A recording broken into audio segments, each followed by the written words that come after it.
Hello, good evening from Ireland. Um, we've got Dan Ray in Chicago and Stephen in Nigeria, and myself, London. Frank Salvi, in Cork in Ireland. So, welcome to the Azure and AI show. Um, I'm going to do a bit this evening on the Microsoft Azure data box, and Dan is going to do some stuff there with Microsoft Designer. So I'm just going to share my screen there with you, and I'll kick it off.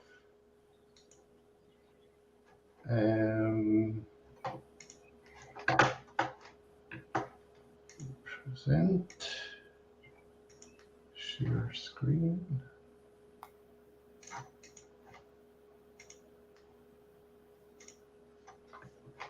You see my screen there, Dan? Yeah. Okay. Looks perfect. You can see that there, the Microsoft Azure data box. Yep. Can you see that screen there, Dan? Yep, looks perfect. Yep. Yeah. So the Microsoft Azure data box cloud solution that just send terabytes of data in and out of Azure in a quick, inexpensive, and reliable way. The secure data transfer is accelerated by shipping you a proprietary data storage device. So as you can see there on the end of the screen there's actually three boxes. So I'm actually going to talk about the middle one there, the data box. The one on the left there is a data box disk, that's for smaller amounts of storage.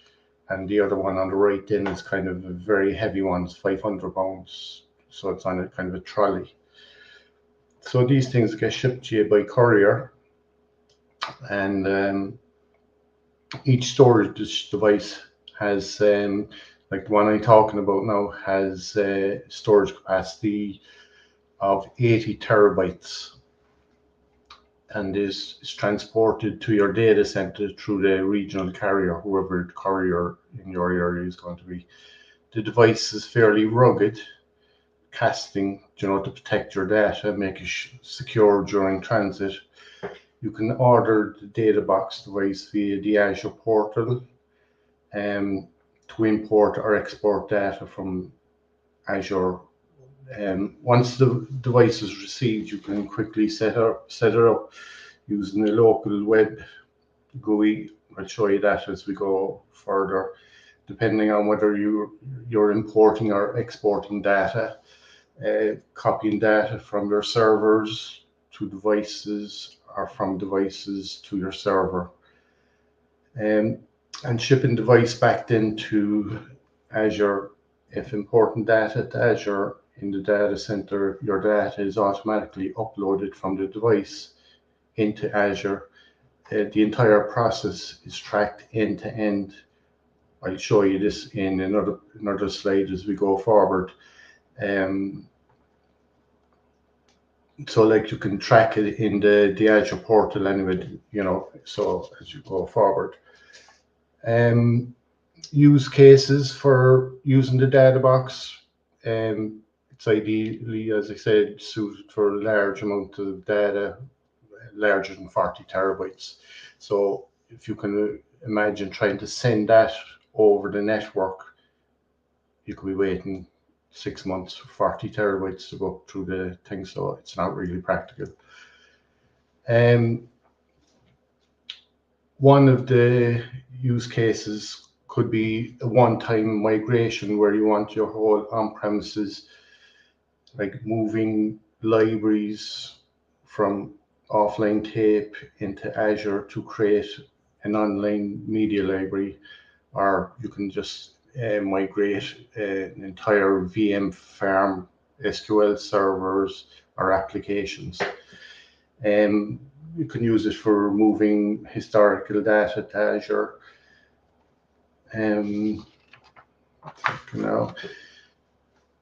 So another good one there is disaster recovery, like when a copy of the data from Azure to restore your on-premises, like it's not really practical to do it over the network. So typical disaster recovery scenarios, a large amount of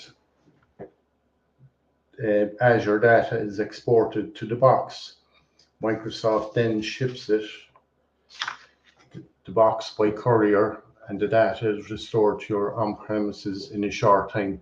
So it wouldn't really be practical, as I said, download it over the network. So you need one of these boxes to do that. So migrating back to the on-premise or to another cloud service. So if you wanted to transfer from Azure over to AWS, it's another way to use the data box for that sort of thing.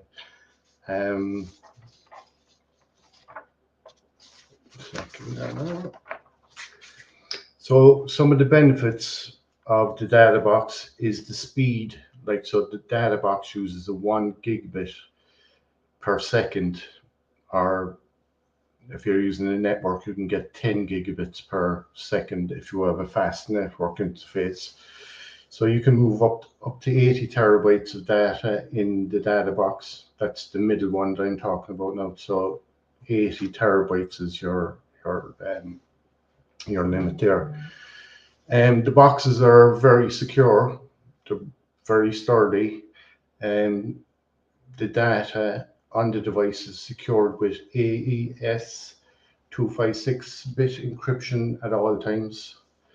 The device can only be unlocked with a password provided in the Azure portal. The service is protected by Azure security features. Let me show you the box there now. So here's a picture of the actual physical box. It provides your primary storage, managed communications with the cloud storage, and it helps to ensure security, confidentiality of all data stored on the box. So as you can see, the different connections there to it,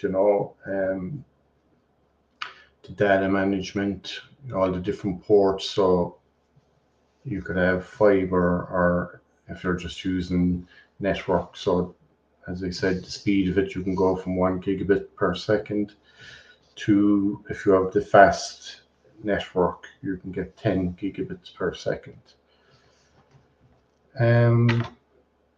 So there's the data box service there. It's a kind of an extension to the Azure portal. It lets you manage a data box device from a web interface that you can access from a different geographical location. Use the data box service to perform daily administration of your data box device. The service task includes how to create, manage orders. I'll show you that there on the next slide.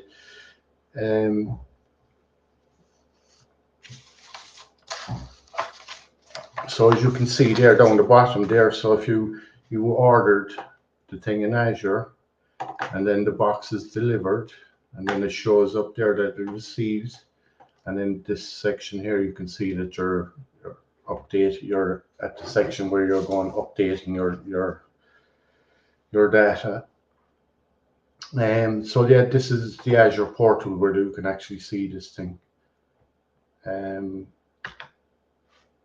So there's the local web interface then, where you can just log into the device, and you can see how much data you actually have there. You see your IP addresses, how much free space you have on the box, and how much you have used. Yes, so that's basically that part of it. The pricing part of it then, as I said, there's 3 different types of physical boxes. So this is the one I'm talking about here now, the one that would handle your 80 terabytes. So you can see there's a service fee of $250, and that's if you have the box there for 10 days. So if you need more time, then every other day they'll charge you $15, and the standard shipping package for that one is 95. But it can go up, like if you're in a different location. And the heavy box, then that one is way more expensive altogether. And so the fee for this one for 20 days is $4,000. And if you need another day, they charge you an extra $100. And this shipping fee then is $1,500. And that's just the starting price. So that could go up depending on your location on that. There's lots of stuff on Microsoft Learn about the actual data box itself. You can also request the price. Second now.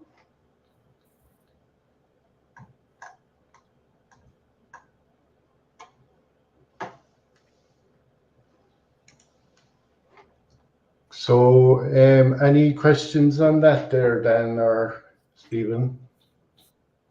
I think I also read that there's a way to send your own drives when I was looking at the documentation as well, but I haven't done that personally. Okay, that's actually a good idea as well, isn't it? But yeah, let me see if I can find that. Yeah, I was even just about to ask you, like, and with it, how many days is it allowed for the box to be with you before you back? So I think that presentation was really quite informative about that. Yeah, because some people might, I didn't even know they're going to even see charge you for extra dates.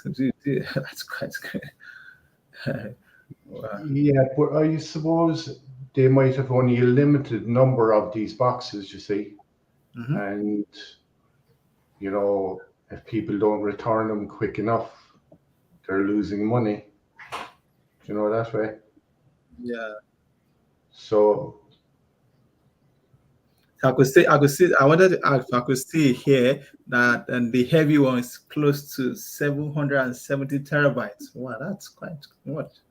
that's amazing, isn't it? Yeah. Right? So Yeah. like, it wouldn't really be practical to send, you know, to connect to a network and bring it up to a data center over, you know. I see a video on it, and one guy says it would nearly take 5 years to send that amount of data over the network. So how you gonna push it? Are you gonna do it yourself, or then the engineer has to come with the heavy one? Like a courier would deliver it, and you just bring it up next to your machine that you want to actually back up onto it, you know. So it is either the network cable, or you could use fiber. It uses fiber as well, so it's very fast transfer, and the cable probably is on a couple of meters, so it would be fairly quick. Yeah, it looks like they talk about the supported storage accounts and caveats, storage types, port requirements for having that data box. Yeah, like 80 terabytes is a lot of stuff, a lot of information to be sending, you know. So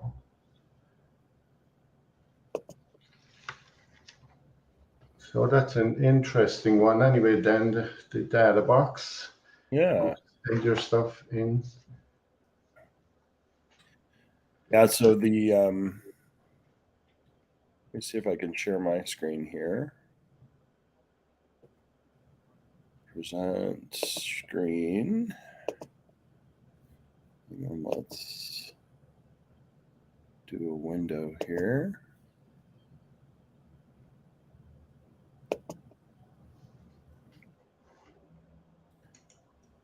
Okay. Can you see this okay? Yeah. Excellent. So the Microsoft data centers themselves are all across the world.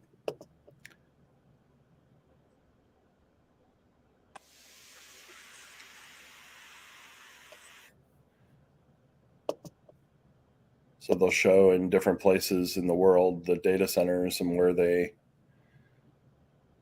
are physically located. And then the cloud infrastructure for Microsoft exists in those places. The anatomy or the actual servers themselves are typically now white labeled servers that Microsoft goes back to the original equipment manufacturers and Okay. requests. So who do they actually get their hardware from? Yeah, so some of the original hardware was from like the Dells and the HPs and the the companies that we are all familiar with. But now Microsoft is going back in some cases to the ODMs, the original design manufacturers. I don't know if they have Quanta listed here or not. My understanding is Quanta is one of the companies that they use as a Microsoft data centers. See if that comes up.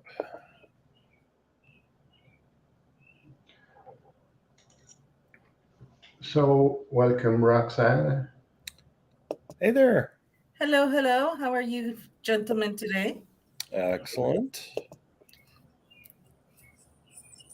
Looks like QTC does JBODs, just a bunch of disks, as devices. But Quanta was one of the companies I'd heard of. Obviously, like Dell and other companies have hardware in the Microsoft data centers. And then what else do we see here from a standpoint of data centers themselves? Microsoft even has now modular data centers that are available to put out into physical locations. So these would be the types of devices that you might have in where we're talking about data box, right, Frank? Yeah, they'd be Apps like don't edge. have internet connectivity. Would they be classed as the edge? Yes. Yeah. Edge device. Yep. So we've got devices here that would be in the same types of enclosures that Microsoft used in the Chicago data center and in Dublin, Ireland. These are where they did kind of the two tests of putting servers into containers that they could ship around with semi trucks and have all the compute, the networking, and everything but power, network, and even cooling is built into the device enclosure. So these are something that could be, maybe think of it as like the next step. You know, I've got a data need, but I don't need to transfer the data. I just need to have the data available. And maybe I'm in a very disconnected or a hard part of the world to assume that I have connectivity back to. These data boxes can also be these Azure physical enclosures too for disaster relief, any type of situation across the world where you don't have access to maybe hook it up directly. And then Roxanne, I don't know if you wanted to share your story as well about backup and restore and cloud computing as well. Yeah, so hello everyone. It's been kind of a very busy couple of days because I'm getting ready to go out of the country for 2 months. And I have a very precious passport or hard drive, external hard drive that if it got stolen, lost, I would absolutely die, because I think I have about 4 generations of data from computers on that drive. And it includes all the photos of my son. It includes photos from my parents, just, genealogy that my dad created and all of this stuff. And I think if there was ever a flood here in Texas, I might run out the door, but I would grab my hard drive. Like, that would be the one thing that I'm going to absolutely run out the door with. Everything else can, wash away, but my hard drive, no. And so Can you I didn't make a want to. copy? Well, that was the thing. I was like, okay, what am I going to do? Make a copy, put it into say, what do you call it? The lockbox in the bank or something. Yeah, But safe. what if I want to access stuff while I'm on the go? Because I also have files that I created last year, the year before that. So I started looking on how to do things, and I guess I can share my screen, right? I don't know how to share it here. I guess present. Yep. Yep. Okay, got it. Let's see. Share screen. All right. So let me share my window. We'll share it right here. All right. All right. So I suppose that you're now seeing, which screen are you seeing? Are you seeing all of us on the same monitor? Or? 1 second there. Now I just add you. There you go. Yeah. All right. So I'm not sure what I'm looking at The here. browser with StreamYard. All right. And if I change the tab, will you still see StreamYard? Or No, we see the tabs you change. No. Yeah. You see the tabs? All right. Yeah. So one of the things that I was, looking at is going into my office. I'm sorry, I have a million tabs open up because I'm checking out everything that I need to do. So one of the things that I was thinking, okay, it was really easy when I was working for Microsoft to just transfer my files from one cloud to the other. And once I got into my office.com for my OneDrive, I thought, okay, I'm in here and I've got my files. And I thought, okay, well, I'm just going to upload and I'm going to select my folders. And I'll go to my passport because that's what I named my hard drive, my external. But when I click on that, it's not going to upload everything. So what I noticed was that I have 2 options: to upload files, but to upload to upload folders. So I'll show the difference. And this kind of confused me because my initial intuition was to go ahead and go to OneDrive and just upload the entire passport and I'm done, right? But it doesn't exactly work that way. So if I click on, let's just go with this folder, right? I can go upload, but it's going to not allow me to select multiple. So, whoops, sorry, wrong one. So it wasn't going to allow me to select multiple. And I was having a pretty hard time with that. So if I went here and I wanted to select 2, and I'm clicking on the control button, it's not allowing me. So I thought, well, what am I going to do? I'm going to have to upload each one individually. That's a lot of work. The same thing was happening to me when I went to the files. So when I selected files, even if I selected for my passport, let's get to the very bottom. If I went to the bottom and let's select just a file right here, and I wanted to select another folder, it wasn't uploading the contents inside that folder. It was just uploading the folder. So I found that very strange, and I thought, okay, that's kind of laggy. And I wasn't really sure what's going on. So what I discovered was just by going in here and going to my connected account here with Microsoft 365, where I have all my documents, I could go to my documents, and this is what I think you have to share your Explorer window. I'm going to have to share it again. Okay. Yeah, like the Explorer window instead. Let me try that. Let me stop sharing. Let me try that again. Was OneDrive offline today then? I don't know. Was OneDrive having issues or was it the portal? Yeah. Okay. It says it went offline today. Okay. So let's see. So share. and go entire screen. So I guess I can share this screen and share. Okay, are you able to see my beautiful sunset? Yeah. Yeah. Okay, great. Yeah. So now I can bring this one over here, and now you'll be able to see it. Yep. This is, where my files are. And here's where I have signed into my OneDrive for Microsoft 365.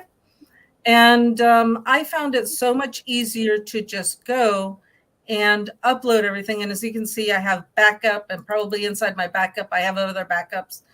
There's the OneDrive, and I have more backups. So that's why I was having such a hard time uploading everything all at once, because it would upload the folder, but it wouldn't upload the contents. So what I did was to just go to my passport, and I just copied the entire contents and dragged them over to my documents. And it did it seamlessly overnight. And now I don't have to worry about it. And if I go over to, and it was kind of counterintuitive to me. So maybe you guys can explain a little bit more about that, because my intuition was I'm going to go to my OneDrive and I'm going to use this feature to upload it. But in reality, it was much easier for me to do it within my file system. So I didn't know if you guys had any experience with that. But I was also looking to back up my Google Drive. And I thought, okay, how am I going to get Google over to my OneDrive? Oh, So yeah. I'm probably going to have to do the same thing as download it from Google into my passport, which is my external hard drive, and then from my passport, upload it to the cloud. Does that make sense? Yeah. Yeah. So that was just something that I thought, especially because it's pertinent to me that I'm going to be traveling, that was going to be important to me. So when I get into my documents, now you'll see that I have my backup, which was, I probably should rename this, of backup 6923. And now I have all my folders and all my pictures and everything that I had when I was at Microsoft, when I was a teacher and on the go. And if you take a look, I can see that the folders are populated. So I don't have any problem of finding my documents in here. There we go. So I have everything. And that kind of leaves me comfortable because, what if I need a file while I'm on the go, such as a record for, my car when I purchased it or whatever. I'm not going to select it, and I'm going to be away for 2 months. So I just thought that was kind of counterintuitive, not being able to do it from here where you upload it from this particular menu and having to do it from the file folder system. So that's kind of my story. And I didn't know if you guys had anything more to share about that. I don't think I've ever tried to upload a hard drive like in its entirety. So that's a good way to do it, through the file system versus the website version. Versus the website. And it was a lot faster. Good. Like I said, when I uploaded it through here, it was only giving me the option to upload a folder at a time or a bunch of files at a time, but I couldn't do folders and files simultaneously. Right. And if I opened the folder, or if I selected a folder, what it was happening is that it would open up the folder so I could select the files from the folder that I wanted to upload without the folder system. So it was much easier for me to do from the file manager. Cool. And that's my story. So I'm ready to go with all my files. Yeah. You don't have to grab the drive and run over the house. I live in Texas and it's hurricane season, and all kinds of craziness can happen here. So I probably will put my hard drive in the bank because that's something I don't want to lose. But I don't have to worry about running out in the middle of the night with my hard drive. Yes, I think OneDrive is quite amazing because I've been using it for the past 3 years now. So I pay for subscription. So what I do is that most of the time when I buy new phones, so I don't bother about storage because at times by the storage the phone gets increased the amount. So I probably have the best of buy probably a phone of just with a space of just 128, and I have my OneDrive just sync it on my phone and most of my files just go straight to the cloud. And on my computer too, the same thing. I have two computers, everything just syncs straight to the cloud. I think it's quite It amazing. is. Just where your file to go. But I think I went through 3 Hewlett Packard computers that crashed, died, and then I went to Apple with 1 computer, and then I went back to Windows.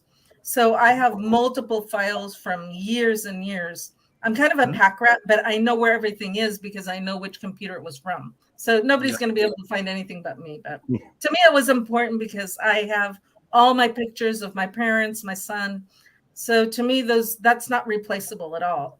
So just to have that peace of mind, because my other hard drive crashed. So actually they had to take the disk and put it into this hard drive. So it's already on its last legs. Like it's already like, it's a miracle it's still working. Yeah, I was telling Dan there, I had a man come over from the next county. So he traveled about 2 hours to get to me because he couldn't access his hard drive. And he doesn't have it saved. He saved everything onto it and no backup. Yeah. But I have it in my freezer at the moment. Oh no. Yeah, no, it worked perfectly for me to be able to just transfer it over. And I think within the first hour, it transferred 33% of 200 gigs. Nice.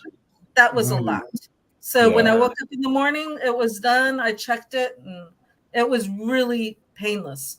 But going through, the OneDrive, it was a pain.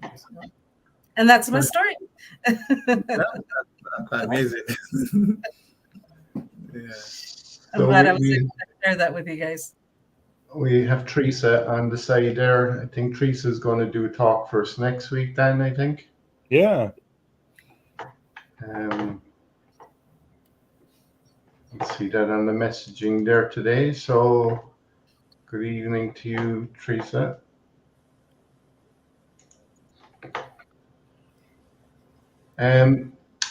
Last week, Roxana, we were talking about, some of those questions for the AZ900.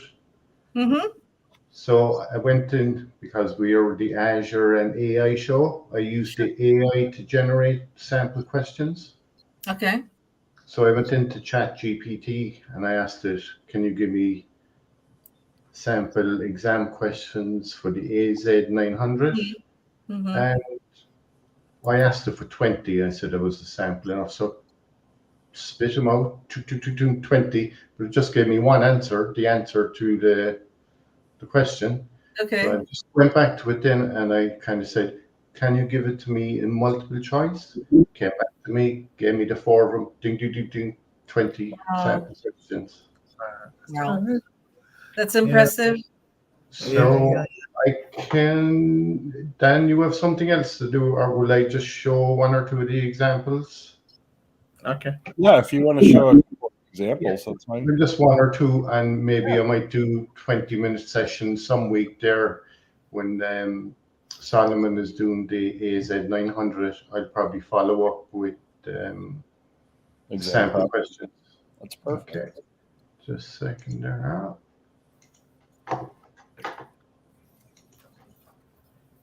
Did you experience the downtown today?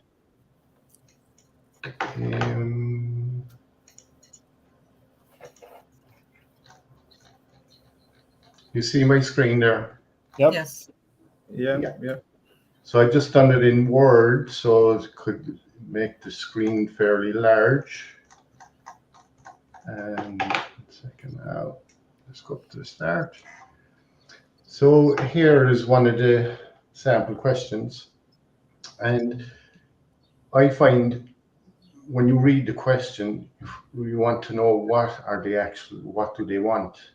So with this question, which of the following is a key benefit of using Azure Resource Manager? So this is what they're actually looking for. So that's in the question. You want to see, this is number 1, that's what they want. So the second tip then I would say is rule out the ones you know are not the ones, and then We know it's not going to be AWS. And we know it's not going to be billing. So then you're down to 2. The hint is actually there. You can see if they're looking for Research. Azure resources. So here we are, our Azure resources. So, you know, the answer is there. So just rule out the other stuff first, billing, and you can find that. So that's, we scroll down, there's the answer. Nice. So all these were these are not the actual questions for the exam. These were generated by ChatGPT for as samples. So here's another one. What is the purpose of Azure virtual machines, right? So we're talking about Azure VMs, right? So it's not data store. It's not about data. It's not about virtual networks, and it's not about serverless functions. So then we know Azure Virtual Machines is your compute component of your environment. So it has to be this one. Yep. Just see. So just rule out the data storage, networks, serverless, and you're left with your compute one then. So let's go down. There's our answer. Provide scalable computing resources in the cloud. So we'll just go one more so then, and we can move on to your one. So which Azure service is used to store and manage structured, semi-structured, and unstructured? So some of these, like we say, structured, that could be a SQL database, but it has got multiple things. So the main thing here is the first thing, used to store. So that's what they're looking for, to store. And what have we got down here? We got storage. Storage, yeah. So yeah, so scroll down the answer. There's your answer. Nice. So you can actually just do it from the ChatGPT. Yeah, generated all those for me. That's quite interesting. Awesome. So if you're doing any classes, you could get your sample questions there. So I just asked it, can you give me 20 sample practice questions for the AZ900? And then it came back to me, but it didn't give me multiple choice because I didn't ask for multiple choice. And then I just asked it, can you please give them to me in multiple choice? And it came back with 4 of them. And the answers. Oh, yeah. Well, now I know what my homework is for the summer. Yeah. The thing with these exams is kind of practice the questions, practice, and things like that. How to read them, what they're looking for, kind of rule out the obvious, and you could be left with 2, and then just work them out. That's good. That's really good. Yeah, and I think the Microsoft documentation is really, really helpful, especially the learning parts really helpful. Like, once you even just read that I think that alone should be enough for you to go for the exam, and then just get practice questions, and then good. Yeah. I use the immersive reader for that. I'm too lazy to read it. I have astigmatism, and so I'll be reading a line, and then all of a sudden I'll jump a line, and I get lost. So it's really hard for me to read straight from the screen. So I just turn on the immersive reader, and it reads it for me. So it's great. Yeah, I love immersive reader. Like, not just for my students, but for me. Like, just for me. Yeah. But, well, Frank, can you share my screen? Sure. Thanks. There you go. Okay. So you should be able to see the communities beta that Microsoft has introduced in Microsoft Teams for personal use. So this is a different Teams than I normally use. I created a community for the Microsoft Speakers Hub. And then within that community, I can get links to it. I can invite people to it. But I can make posts or announcements. And one of the things that I discovered with announcements through a Microsoft Designer post last week was that Microsoft Designer is now used for the background images in the announcements that you make with Microsoft Teams Personal. So I can either just go ahead. So is this only in preview right now? Yeah, this is it's in preview. I believe it's available for anybody that's using the personal version of Teams. I'm on Windows 11. I don't think that matters, but I haven't tried a Windows 10. I opened it up and I was trying to follow along with you, and I didn't have the preview, so okay. Was just curious. No, this is the personal version. So when you go to like download page, you have to download the personal, not the work and business or work and school copy. Yeah. And then I know they did in the announcement I read, they talked about this being something they released with Windows 11. So I think it might be the Windows 11 version that the and then these announcements for the backgrounds can be whatever I want to announce. So it could be Microsoft gathering afternoon of June 15th in Chicago. And I can request this to be generated. Well, you may have noticed if you've used the Microsoft Designer preview, which is now available for everyone at designer.microsoft.com, is typically when you typed in things like Microsoft, you wouldn't get Microsoft's logo, you wouldn't get their colors, you wouldn't get words, but you would get things that maybe approximate the colors and the message you're trying to convey.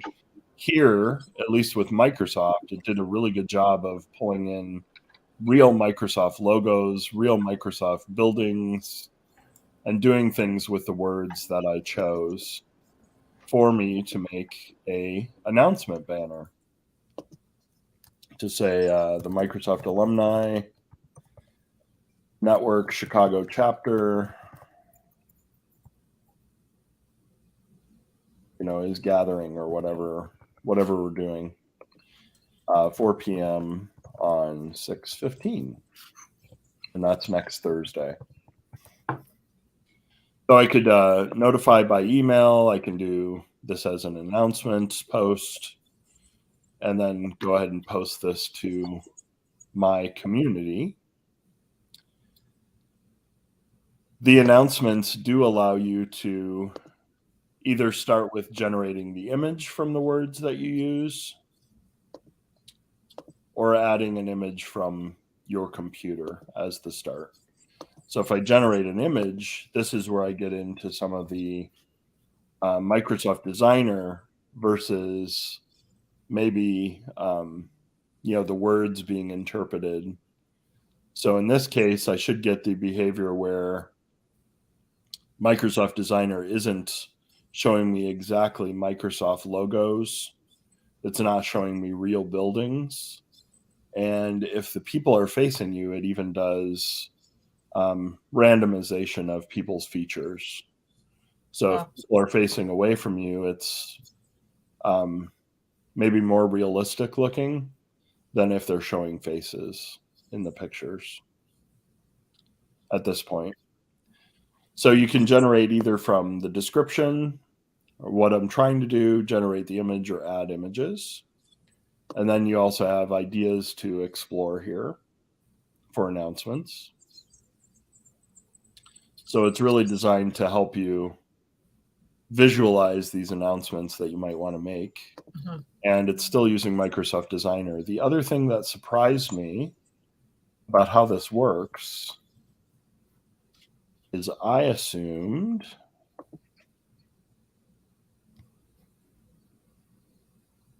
just flipped my keyboard. Let's flip it back to regular QWERTY. I assumed that some of these images that I had created would show up here in my OneDrive storage, my designs that I've made previously. So yesterday I did a alumni event example in here in Microsoft Designer. However, you'll notice those banners that I used in the preview version don't show up here.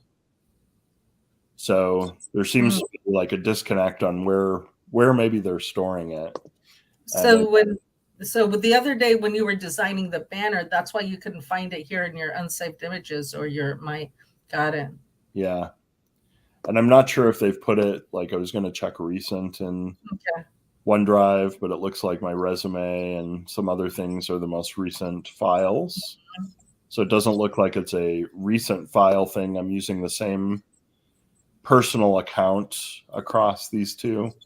Mm-hmm. So I don't think it's anything like that. I'm not sure where they're storing it, or I don't know, because forms is kind of funny like that too. Yeah, where you create a form, but you're not going to see the form except in Forms. Right.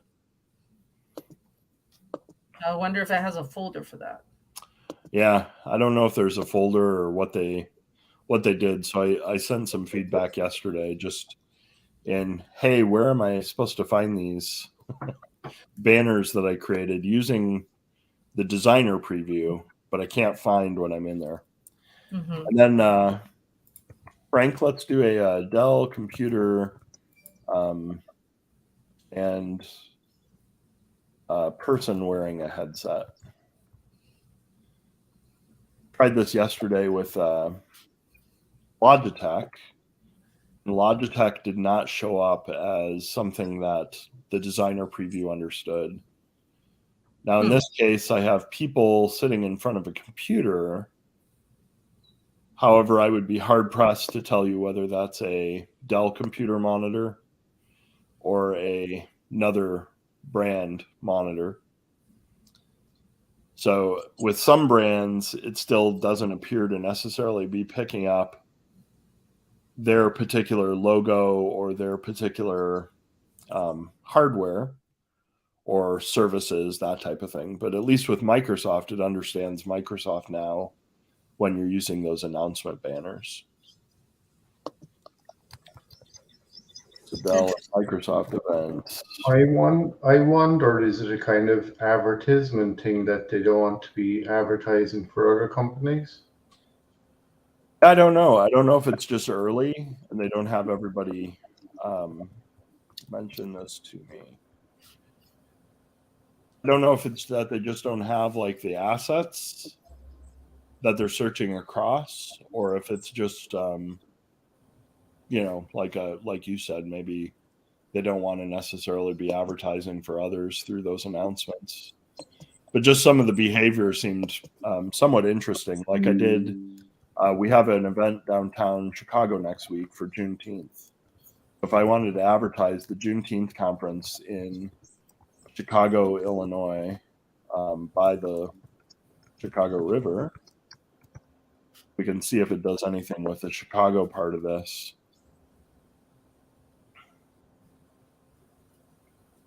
And I was getting American flags. I was able to change some of the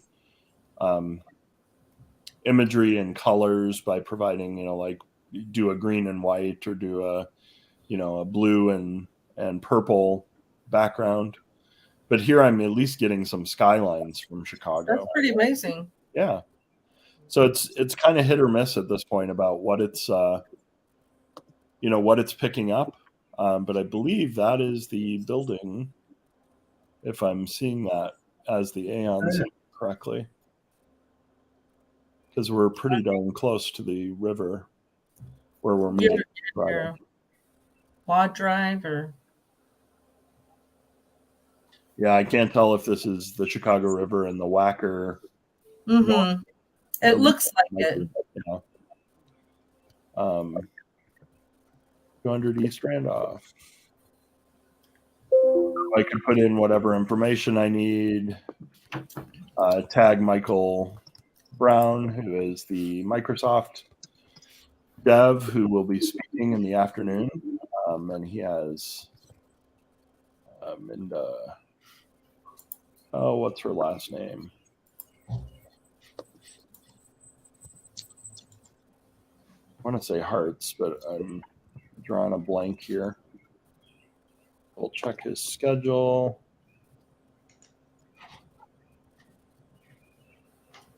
You know, while you're looking for that, the other day I asked ChatGPT a certain question about a certain actor, and it said like, if the actor was on a commercial prior to September 2021, I will not know, or or after 2021. I don't remember exactly what it was, but it's like if it was a commercial after such and such date, I will not know that. So maybe because of when it's by the parameters of what was uploaded at the time. Yeah. I noticed that with Google Bard Google Bard seems to be searching the internet.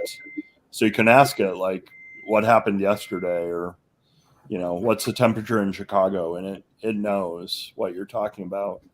Where ChatGTP does have like that kind of training data or guide rail on it. I don't know. Does GTP4 change any of that? Do you know, Frank? I don't know that now. Okay. Because I know I've seen some ChatGTP was using 3.5, I think, and they've released 4. So I don't know if that's a learning model that's more current, or what some. So they built some manners into it as well. Yeah, I heard about that. Yeah, when I asked it for those practice questions for the AZ900, it kind of said at the end, happy learning or something like that, Yeah. or good luck with your exam or something like that.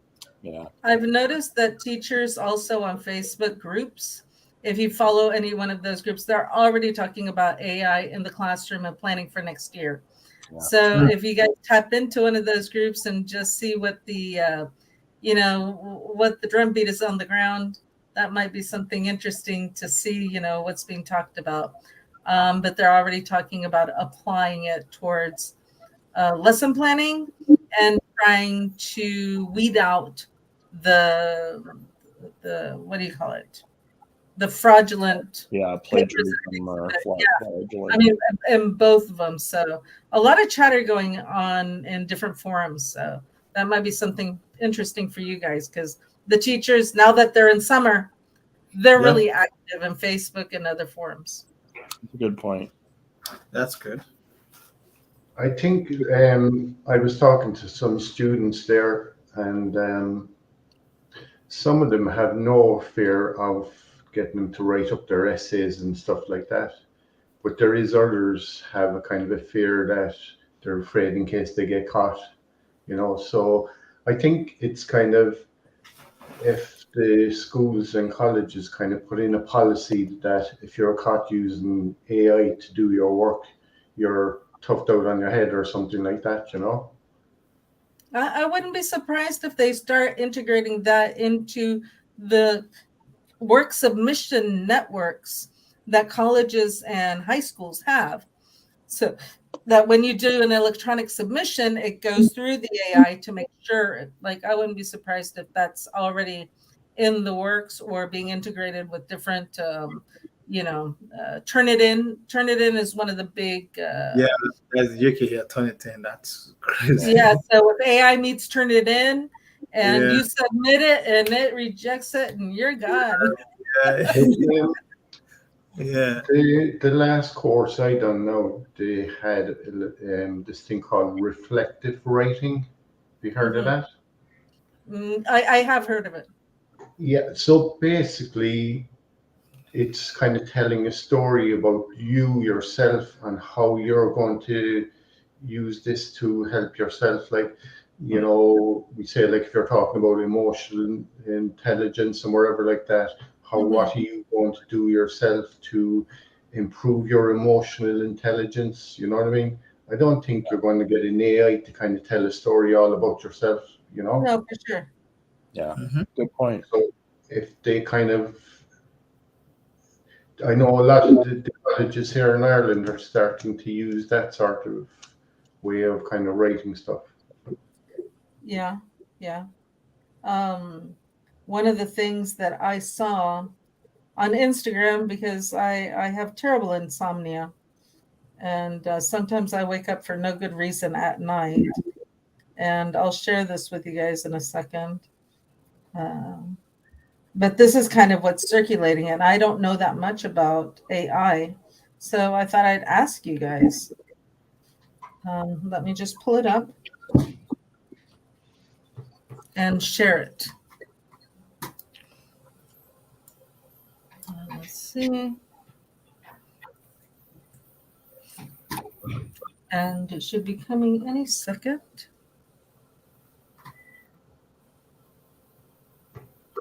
I was going to send it to you earlier, Frank and Dan, because of the AI show, and I just, with all the travel stuff, it just kind of like poof, gone. Problems. Let's see if I can get it up. Here it goes. So I screenshot it because I thought this is kind of interesting. So let me pull it up if you guys don't mind. I'm not trying to. I just found it interesting. So present, share screen, and Hey, Teresa. Yeah, I wanted to definitely chime in on this conversation. yeah. So are you able to see the best 12 AI tools in 2023? Not yet. Okay, let me see window, and we'll go to this one. Share. No, Okay. you're able to see. Yeah, there we go. Mm-hmm. So just surfing, at 2:00 in the morning for no good reason, solves anything, chat GPT, writes anything, writes Sonic, generates art, Midjourney. Are you guys familiar with all of this? Yeah. I've heard I of had, it. I had a post a couple of months ago, the Uh-huh. top 50 things Chat GPT can do for you.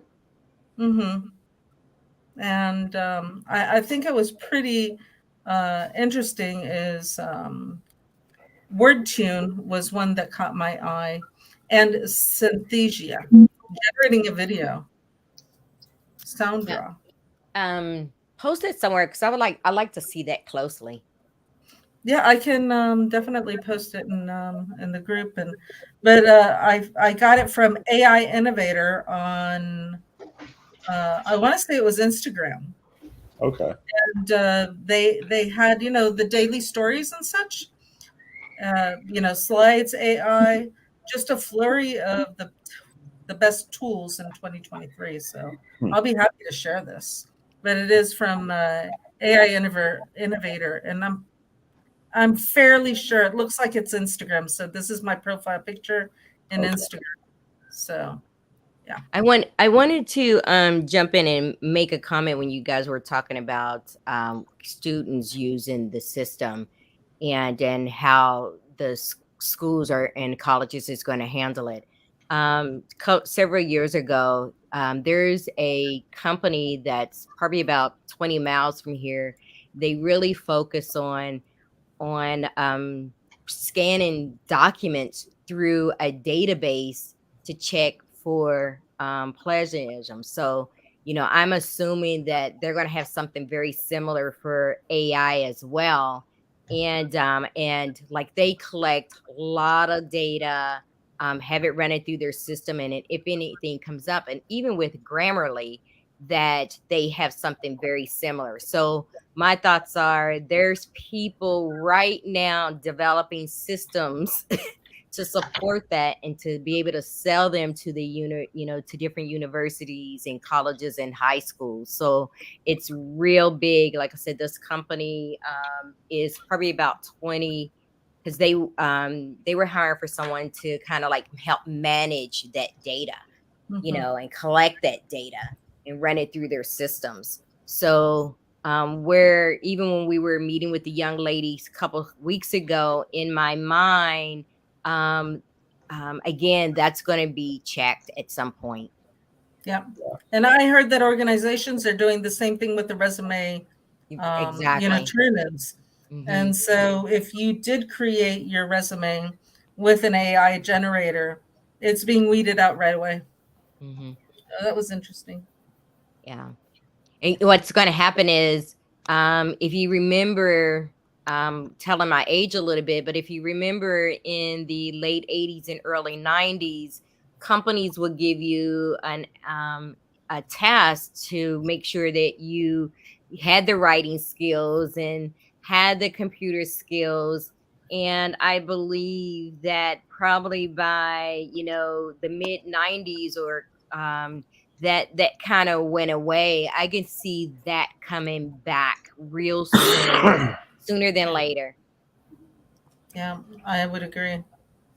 And it's kind of what we were talking about, Teresa, the other day, the whole education thing, getting into that. So, no, for sure. I wanted to also make a comment. I don't know if you guys saw my comments in the chat when you were talking about the hard drive. I live on a hard drive. And what I wanted to share to this group, just in case if anybody else is listening, that when I have Toshibas, those are my favorite, and you're gonna get a Toshiba external hard drive, 1 terabyte for like $100, right? Yeah. And if not cheaper, nevertheless about $125. And my thoughts are, you because I was concerned when you said you uploaded all your content, how much space did it take? And my couple things came to mind. Double check to see how much space you have before you start your upload. That was one thing that came to mind. And when I saw that it was only 200 gigs, that was one, because you would hate to wake up in the morning and you then ran out of space, so now you got two problems, right? No, exactly. My son had 5 terabytes. I'm like, how do you get to 5 terabytes? Right. But he's a videographer, so I agree. Yeah. So that came to mind. And the other thing came to mind too is, I have a business license plan. And when my project is done, like I'll have my project on OneDrive because it's available to me in the cloud. And then when that project is done, that I move it from the cloud to my external drive, because I feel like I'm recycling my space, so I don't ever have to buy more space, right? Yeah. So especially if you, like you said, if you're uploading video, you're going to take up a lot of space real quick. If you have those type projects, when it's done, go ahead and move it. And I always consider, for me, once a project is closed, 3 months, no activity, that's what I consider done. And then I move it to my external drive because I'm recycling space. I need you to talk to my son. Because we have an open Dropbox and it just went from 1 to 2 to 5. I think they're now sending out billing for, and I'm like, you should be done with everything of here, but he's a media hog, so what can I say? I do that because where I create all these videos, right? And with Camtasia only wants me to store my videos actually on my computer's hard drive. And I don't think I have a terabyte or whatever it is. I remember in the middle of recording, I ran out of space from a hard drive. And so it's part of my process. Yeah, like I was in the middle of recording and didn't get the last, 2 minutes or whatever. But so I'm really very conscious about my space on my hard drive and in OneDrive. And so I truly believe into external drive. And the other thing that I like about external drives, if you remember years ago when my kids were in high school, they used to download music from, what was it? Skype or they used to, Napster. Yeah, they used to download a lot of music, and I would end up getting viruses, right? So I was like, don't download anything on the hard drive, do it to the external drive or whatever. Yeah. So though that's how long I've been using it, right? Since the late 90s. Yeah, my son had a 5 terabyte. Still has a 5 terabyte. The only thing is that he'll work at home and he'll go to other locations and he will take it with him. Yeah. And about 6 years ago, he got robbed at gunpoint and they stole his hard drives. Oh, okay. Yeah. And so I guess, what I told him is that, I agree with what you're saying is, have that hard drive. Don't be taking it with you. Upload the files that you need to the cloud and just go. Like you don't need to be carrying all that content, especially if they're video files. So, but I definitely wouldn't put it in my luggage if I'm traveling. No, he got robbed right outside his apartment building, re-entering the building. So the other thing that I would mention too, because I always share and talk about, the external drives that spend the extra $10 to get the case. Even if I know sometimes Toshiba has a case to come with it, and some others you might have to spend the extra $10 on Amazon to buy it. I really believe in it because for me, I have it sitting, inside my computer on top of the desktop. And if it drops, right, I always get concerned now that it's protected in that case. So spend that extra $10 for your peace of mind. Oh my goodness. There's external drives you can actually get. You can get a dual one, 2 drives in it. So if you save it to it, it actually saves it twice. Because those drives can fail. I think Matthew bought one of those when he was in Chicago. Yeah. The only watch out is have it encrypt because I've lost one of them because I don't remember the password. Ooh. So the data is there, right? Yep. The data is there. And I believe it was tied to a computer because this was some years back. It was tied to a particular computer that I no longer have, right? And so that data is lost. It was just old pictures. I do have another backup of all those pictures, but just be careful with that if you're going to change, because like I said, the security or the password was tied to that particular desktop. And I don't know, things has changed since then because that was probably almost like 15, 20 years ago. That's how long I've been using them. And this is what I have. It's called an internet address. I know I have my blurred screen. Oh. Let's see if I can turn off my screen. Virtual background, none. So I have here my internet address and password logbook. It's a little black book available on Amazon for only, like $10. And it's a lifesaver. So this is kept with my hard drive because my name is Dory. My name is Roxana, but my middle name is Dory. So this stays right by my computer because heaven forbid I'll never find it again. Yeah, I did 2 years ago when I first started being a content creator. I was on Facebook and there was a lot of people on Facebook talking about, I forgot my password. Are there any hackers out there? Can somebody help me? And I'm thinking, oh my God, right? I actually talked about best practices on how to manage and keep your passwords. I have nobody carries the black briefcases no more. You were really important when you had a briefcase years ago. That's my storage. That's where I keep all that private stuff. Versus a safe. You probably need to put it in a safe.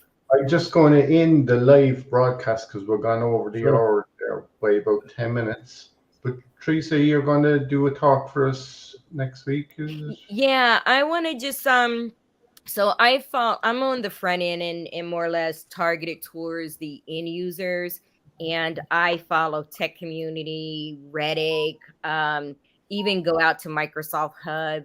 And with the new outlook, there's a lot of people are missing find related message for in this conversation. And so I want to just kind of walk you through. I discovered there's like 7 advantages of group into conversation versus the find related. And I'm going to share that just in case, we all wear this IT hat, and these end users, they don't care what role in IT, but now you can kind of encourage them and say, hey, these are the advantages of group into conversation over find related messages, right? And because there's a lot of on my YouTube channel and in other places, they are really venting and upset and don't realize that group into conversation is better. Okay. Right? Okay, so we look forward to that for next week. So Yeah. Cool. I'm just going to end the live Yeah. broadcast. So thank you everybody for joining us, and we'll be here same time again next week. Yeah. All right. Yeah.